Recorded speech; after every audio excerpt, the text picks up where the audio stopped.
Hello friends. आज हम English के कुछ और बेसिक स्ट्रक्चर्स को देखें।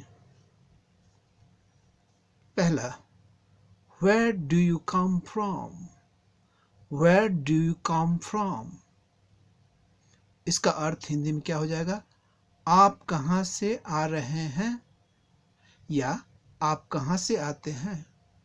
दोनों हो सकता है, आप कहाँ से आ रहे हैं या आप कहाँ से आते हैं। Where do you come from. Where क्या होता है? स्थान के लिए प्रयोग होता है।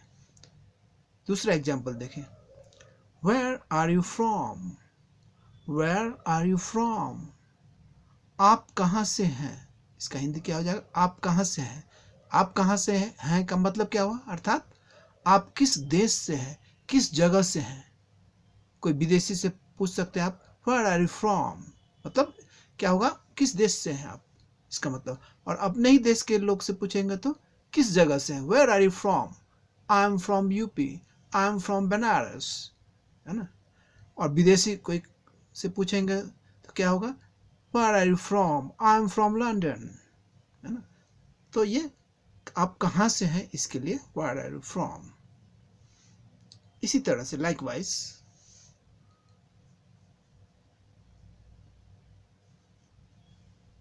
whom do you like most. whom do you like most, बहुत लोग हैं, दो से अधिक लोग हैं, तो उसमें से, बहुत लोगों में से आप किसको सबसे अधिक चाहते हैं, सबसे अधिक पसंद करते हैं। इसका हिंदी में क्या दिया हुआ है? आप किसको, अर्थात किस व्यक्ति को। ये whom का प्रयोग व्यक्ति के लिए होता है, ये याद रखना है। whom व्यक्ति के लिए होता है, वस्तु के लिए क्या होता है? which, that का प्रयोग होता है। whom व्यक्ति के लिए होता है। whom do you like most, आप किस व्यक्ति को सबसे अधिक चाहते हैं। बहुत लोग हैं, दो से अधिक लोग हैं, उनमें से किस व्यक्ति को आप सबसे अधिक चाहते हैं। अब यहां देखिए, whom के बदले who का भी प्रयोग होता है, जो कि ज्यादातर स्पोकन इंग्लिश में होता है। whom के बदले who do you like most, इसका अर्थ वही होगा, आप किसको ना, किस व्यक्ति को सबसे ज्यादा पसंद करते हैं, चाहते हैं। लेकिन whom के बदले who का प्रयोग किस में होता है? स्पोकन इंग्लिश में ज्यादा होता है, ये याद रखें। whom do you like most, ये फॉर्मल राइटिंग में ज्यादा प्रयोग होता है। who do you like most, who का प्रयोग स्पोकन इंग्लिश में ज्यादा प्रयोग होता है, इनफॉर्मल कंटेक्स्ट में। इसी बात को यहां लिखा गया है। अब देखिए next example,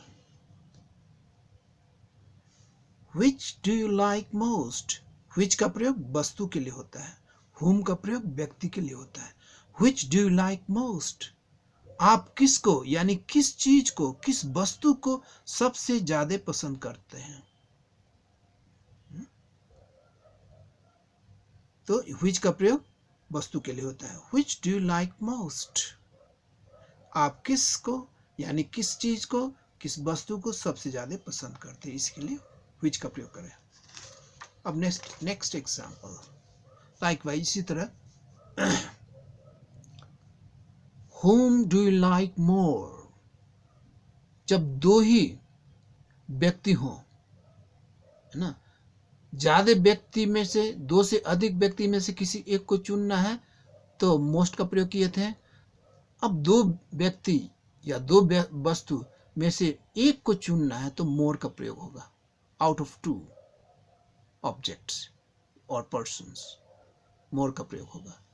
whom do you like more, हरी, दो व्यक्ति हैं, हरी और हर्बर्ट, ये दो व्यक्तियों हरी और हर्बर्ट में से आप किसको ज्यादा पसंद करते हैं। दो है तो मोर का प्रयोग होगा, कंपैरेटिव डिग्री मोर। आप किसको ज्यादा पसंद करते हैं, हरी या हर्बर्ट को। अब whom के बदले whom का प्रयोग फॉर्मल कंटेक्स्ट में, रिटन फॉर्म में ज्यादा होता है, लेकिन इनफॉर्मल कंटेक्स्ट में, स्पोकन इंग्लिश में who का प्रयोग ज्यादा होता है। who do you like more, हरी और हर्बर्ट। उसका भी अर्थ वही होगा। आप किसको ज़्यादा पसंद करते हैं, हर या हर वर्ड में से। अब यहाँ पॉइंट टू नोट क्या है, whom का प्रयोग औपचारिक फॉर्मल कंटेक्स्ट में ज़्यादा होता है, पर who का प्रयोग स्पोकन इंग्लिश में ज़्यादा होता है। उसी बात को यहाँ मैंने लिख के बता दिया है। अब नेक्स्ट एग्जाम्पल देखें, which do you like more? दो या दो से दो वस्तु, दो चीज में से किसको आप ज्यादा पसंद करते हैं? कंपैरेटिव फॉर्म है मोर।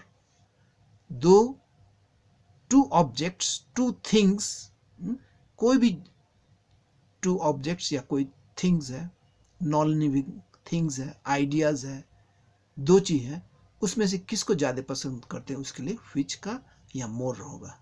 Which do you like more? Google और यूट्यूब? यूट्यूब और गूगल और यूट्यूब में से आप किसको ज्यादा पसंद करते हैं? गूगल को ज्यादा करते हैं या यूट्यूब को? दो है चीज, गूगल और यूट्यूब, ये मीडिया के दो चीज हैं, इसमें से आप किसको पसंद करते हैं? या मोर का प्रयोग है, आप किसको ज्यादा पसंद करते हैं, गूगल या यूट्यूब? अब नेक्स्ट एग्जांपल लें, whom are you speaking to? आप किससे बात कर रहे हैं? आप किससे बात कर रहे हैं? whom, किससे? ये whom का प्रयोग यहां हुआ किससे बात कर रहे हैं, आप किस व्यक्ति से बात कर रहे हैं, किससे बात कर रहे हैं, ये ज्यादा फॉर्मल कंटेक्स्ट में प्रयोग होता है। फिर यहां भी इनफॉर्मल कंटेक्स्ट में स्पोकन इंग्लिश में whom की जगह who का भी प्रयोग होता है। Who are you speaking to? who का प्रयोग स्पोकन इंग्लिश में ज्यादा होता है, यही बात यहाँ कहा गया है। अब एक और ऑप्शन देखें, टू whom भी कोई लिखता है, to whom are you speaking, लेकिन ये क्या है, अति फॉर्मल कंटेक्स्ट है जो कि ज्यादा प्रचलित नहीं है। इस बात को मैंने यहाँ लिख दिया है। यहाँ टू whom अति औपचारिक प्रयोग है जो ज्यादा प्रचलित नहीं है। समझ में आ गई? Thank you very much. See you in the next video.